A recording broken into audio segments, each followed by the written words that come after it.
তিস্তা পরিকল্পনা বাস্তবায়নের কোনো বিকল্প নাই।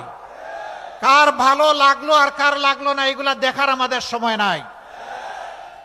আল্লাহ যদি আমাদেরকে দায়িত্ব দেন, আমরা কথা দিচ্ছি উত্তরবঙ্গের সর্বপ্রথম আমরা ওখানেই কুদাল দিয়ে কূপ দিব ইনশাআল্লাহ। ওটাই আগে বাস্তবায়ন করবো ইনশাআল্লাহ। এই তিস্তাকে জীবন দেওয়ার মাধ্যমে গোটা উত্তরবঙ্গকে আমরা জীবন্ত করে তুলবো ইনশাআল্লাহ। প্রতীক দাড়িপাল্লা কেড়ে নেওয়া হয়েছিল, শেষ পর্যন্ত আমাদেরকে নিষিদ্ধও করা হয়েছিল।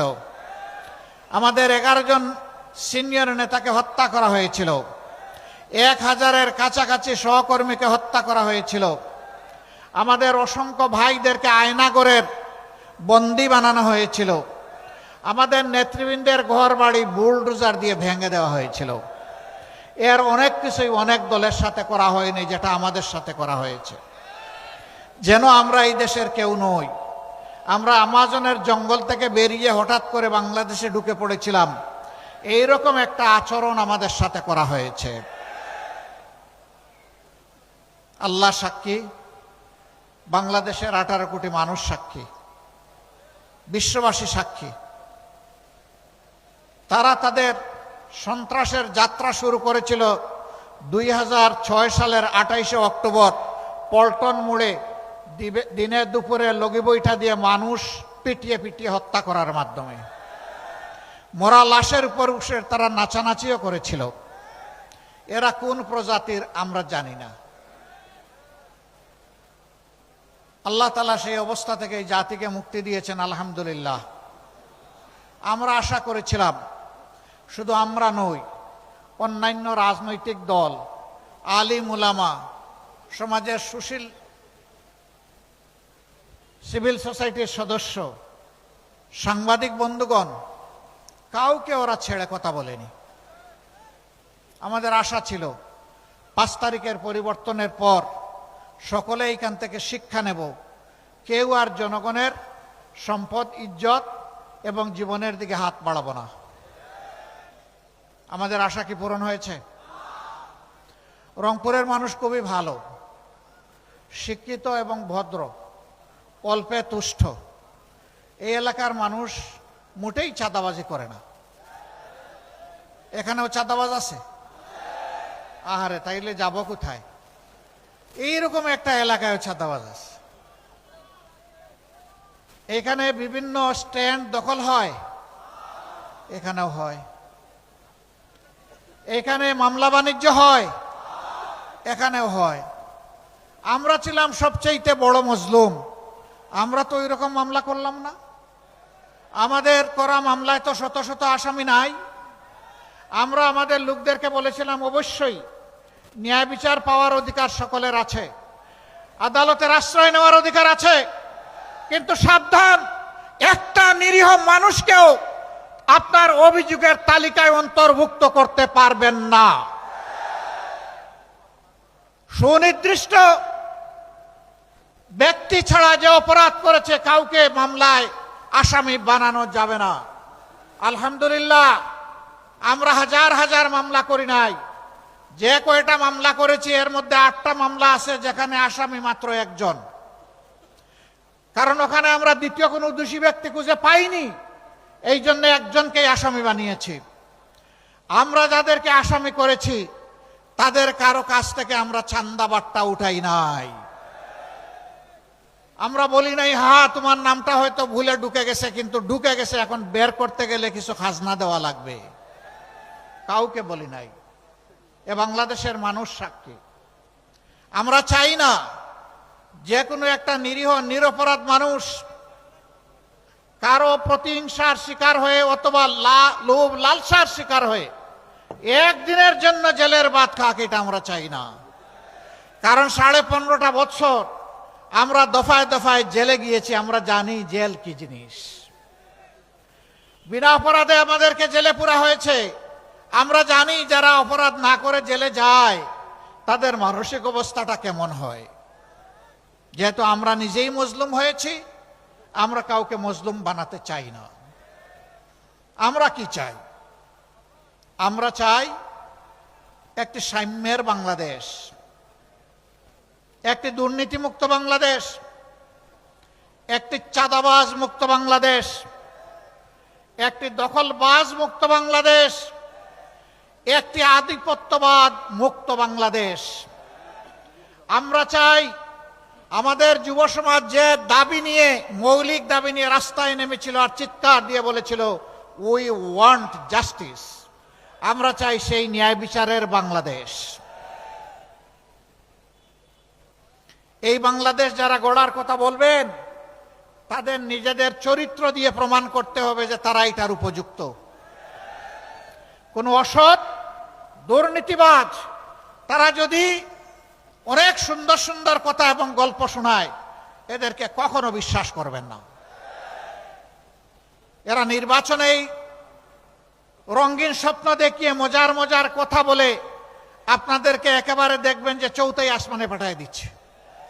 এরা দুঃখবাজ, চিনে রাখবেন। এদেরকে ইয়েস বলবেন না, এদেরকে কি বলবেন? এদেরকে বলবেন তোমাদের জন্য লাল কার্ড। কি কার্ড? সংগ্রামী বন্ধুগণ, দেশ আমাদের সকলের। এই দেশটিতে আমরা 4টি ধর্মের মানুষ বসবাস করি, মুসলমান, হিন্দু, বৌদ্ধ, খ্রিস্টান। দেশটা একটা ফুলের বাগানের মতো। আল্লাহ যেমন মুসলমানদেরকে পয়দা করেছেন, তেমনি অন্য ধর্মের লোকদেরকেও পয়দা করেছেন। আমরা কেউ আল্লাহর কাছে আবেদন করে এই দেশে পয়দা হইনি, আল্লাহ তার ইচ্ছা মতো পয়দা করেছেন। আল্লাহ সকলের রিজিক দাতা, সকলকে সম্মান দেন। আপনার আমার কোনো অধিকার নেই ধর্মের ভিত্তিতে কাউকে আঘাত দেওয়ার, কারো ক্ষতি করার কোনো অধিকার আমাদের নেই। বরঞ্চ আমাদেরকে মিলেমিশে একটা উন্নত মানবিক সমাজ এখানে গড়তে হবে। ধর্ম ছাপিয়ে দেওয়ার বিষয় নয়, ধর্মীয় মানুষের অন্তরের আবেগ দিয়ে গ্রহণ করার বিষয়। অতএব কোরআনের সুস্পষ্ট নির্দেশনা, লা ইকরাহা ফিদ্দিন, দিনের ব্যাপারে কোনো জবরদস্তি চলবে না। আমরা বাংলাদেশকে ন্যায় ইনসাফের বাংলাদেশ গড়তে চাই। অনেকে বলে এটার মডেল কি হবে? এটা কি ইরান হবে, না আফগানিস্তান হবে, না পাকিস্তান হবে? আমরা বলি না, এটা বাংলাদেশ হবে। আর যদি মডেল বলেন তাহলে দুনিয়ার সর্বশ্রেষ্ঠ স্বীকৃত শাসন, যেটা আল্লাহর নবী মুহাম্মদুর রাসূলুল্লাহ সাল্লাল্লাহু আলাইহি সাল্লাম জগৎবাসীকে উপহার দিয়েছিলেন, যেখানে সকল ধর্ম বর্ণের মানুষের অধিকার নিশ্চিত হয়েছিল, সেই মদিনার মডেল আপনি বলতে পারেন। এর বাইরে আমাদের কাছে কোনো মডেল নাই ভাই। আমরা বাংলাদেশকে আফগান বানাতে চাই না, ইরান বানাতে চাই না, পাকিস্তান বানাতে চাই না, অন্য কোনো দেশ বানাতে চাই না। প্রিয় গর্বের বাংলাদেশকে গর্বের বাংলাদেশ হিসাবে বানাতে চাই। আমরা মিথ্যা কোনো আশ্বাস নির্বাচন সামনে রেখে দিচ্ছি না, দিব না। যা আমরা পারবো না তা আমরা বলবো না, যা আমাদের কর্তব্য বলে মনে করি শুধু তাই বলবো। আমরা কাউকে ভাই বেকার ভাতা দিব না। বেকার ভাতার মানে হচ্ছে বেকারের কারখানা তৈরি করা। আমরা কোনো বেকারের কারখানা তৈরি করব না। আমরা দেশের প্রত্যেকটি সক্ষম নারী পুরুষের হাতকে আমরা দক্ষ হাতে পরিণত করতে চাই। বেকার ভাতা নয়, তাদের হাতে আমরা মর্যাদাপূর্ণ কাজ তুলে দিতে চাই। সে বুক ফুলিয়ে বলবে, আমি কোনো কারো দয়ার দানে চলতে চাই না, আল্লাহর দেওয়া মেধা এবং যোগ্যতা খাটিয়ে আমি সম্মানের সাথে বাঁচতে চাই। এইভাবে যখন প্রত্যেকটি নারী পুরুষ দক্ষ হয়ে উঠবে, আত্মবিশ্বাসী হয়ে উঠবে, সেই দিনই বিশ্বের বুকে মাথা উঁচু করে দাঁড়ানো একটা বাংলাদেশ গোটা বিশ্ব দেখতে পাবে ইনশাআল্লাহ। আমরা ওই দেশটা করতে চাই। অনেকে বলে মা বোনদের কোনো স্পেস থাকবে, আপনারা যেখানে কাজ করবেন, দেশ চালাবেন। আচ্ছা, মা বোন নাই কার কার গড়ে একটু হাত তুলেন তো দেখি। ওরে বাবা, ঘরের ভিতরে চলতে পারেন তো সমাজে চলতে পারবেন না? ঘর আপনার চলে না নারী ছাড়া, সমাজও আপনার চলবে না নারী ছাড়া। নারীদের কিছু কর্মক্ষেত্র আছে, এটা আপনি পারবেন না, আমিও পারবো না। আমার মায়ের, আমার মেয়ের, আমার বোনের, আমার স্ত্রীর কিছু কিছু বিষয় আছে, এটা নারীদের জন্য ডেজিগনেটেড, এটা পুরুষের দ্বারা হবে না। সেই কাজ কে করবে? রাসূলুল্লাহ সাল্লাল্লাহু আলাইহি সাল্লামের জামানায় প্রত্যেকটি যুদ্ধে নারীরা অংশগ্রহণ করেছেন। যুদ্ধের চাইতে কঠিন কোনো কাজ আছে? সেই কাজে যদি সম্মানের সাথে নারীরা দেশপ্রেম বুকে নিয়ে অংশগ্রহণ করতে পারেন, তাহলে দেশের প্রত্যেকটি সেক্টরে আমার মা বোনেরাও কাজ করবেন ইনশাআল্লাহ। এখানে আমরা দেখব না কোন নারী কোন ধর্মের, এখানে দেখব কোন মা বোনটি কোন যোগ্যতার, তার যোগ্যতা অনুযায়ী সম্মানের সাথে তার হাতে কাজ তুলে দেওয়া হবে ইনশাআল্লাহ। আমরা এখানে আমাদের প্রিয় দেশ এবং জাতিকে আর টুকরা টুকরা করতে চাই না, আর বিভক্ত করতে চাই না। আমরা সাম্যের এবং ঐক্যের আওয়াজ নিয়ে আপনাদের দুয়ারে এসেছি। আপনারা কি দেশকে বিভক্ত করতে চান? জাতিকে বিভক্ত করতে চান? চান না? তাহলে আমাদের ঐক্যের এই আহ্বানে আসুন, আপনারা সাড়া দিয়ে আমাদেরকে, আমাদের হাতকে আপনারা শক্তিশালী করুন। আমরা বলেছি নির্বাচন পরবর্তী আল্লাহ তাআলা যদি আমাদেরকে, আপনাদের, আল্লাহ তাআলা তার মেহেরবানিতে আপনাদের ভোটের মাধ্যমে এই দেশ সেবার সুযোগ দেন, সরকার গঠনের সুযোগ দেন, এবার যারা নির্বাচনে অংশগ্রহণ করছেন আমরা তাদেরকে আহ্বান জানাবো, আসুন আসুন 5টা বছর অন্তত দেশটা এক হয়ে চালাই। তবে 3টা শর্ত মেনে আসতে হবে। নাম্বার 1, প্রথম শর্ত হচ্ছে নিজেরা কোনো দুর্নীতি করবেন না এবং কোনো দুর্নীতিবাজকে বগলের নিচে আশ্রয় দেবেন না। নাম্বার 2, সমাজের সকল মানুষের জন্য ন্যায় বিচার নিশ্চিত করা হবে। ন্যায় বিচারকে প্রভাবিত করার দুঃসাহস কেউ দেখাবেন না, রাজনৈতিক প্রভাব খাটাতে পারবেন না। বিচারকে তার আপন গতিতে চলতে দিতে হবে এবং বিচার বিভাগকে সম্পূর্ণ স্বাধীন করে দেওয়া হবে, যাতে অর্থের বিনিময়ে নয়, ন্যায্যতার ভিত্তিতে একজন মানুষ যেন ন্যায় বিচার পায়। এখানেও কে গরিব কে ধনী, কে কোন ধর্মের, এটা দেখার কোনো সুযোগ নেই। সমাজের কে কোন চেয়ারে বসে আছেন ওইটাও দেখার কোনো সুযোগ নেই। যে অপরাধে সাধারণ একজন মানুষকে শাস্তি দেওয়া হবে, আইনের আওতায় আনা হবে, একই অপরাধ যদি দেশের প্রেসিডেন্ট করেন তিনিও রেহাই পাবেন না। এর নাম হচ্ছে ন্যায় বিচার। কারো জন্য আপনার বিচার আর কারোর জন্য ইম্পিউনিটি, দায় মুক্তি, এর নাম বিচার নয়, এটা বৈষম্য, বিচারের উপরে জুলুম। আমরা সেই বিচারের উপরে জুলুম মানব না। 3 নম্বর শর্ত, 54 বছরের বস্তা পচা রাজনীতি যা বাংলাদেশকে দিয়েছে ভালো, আমরা ওই বস্তা পচা রাজনীতি আর চাই না। যেই রাজনীতি তার নেতা নেত্রীকে চোর বানায়, লুটেরা বানায়, সন্ত্রাসী বানায়, ফ্যাসিস্ট বানায়, ওই রাজনীতি আর আমরা দেখতে চাই না। ফ্যাসিবাদ যাতে আর ফিরে না আসে, দুর্নীতিবাজরা আর যাতে সমাজে চলাফেরা করতে না পারে, এমন একটা দেশ এবং সমাজ গড়ার জন্য দেশবাসী মুখিয়ে আছে। বিশেষ করে রক্ত দিয়ে লড়াই করা যুবকরা, যুবতীরা মুখিয়ে আছে। আমরা তাদের কাছে ওয়াদাবদ্ধ, তোমাদের সেই আকাঙ্ক্ষা পূরণে লড়াই যতদিন চালিয়ে যেতে হয় আমরা প্রস্তুত। এ লড়াই থামবে না।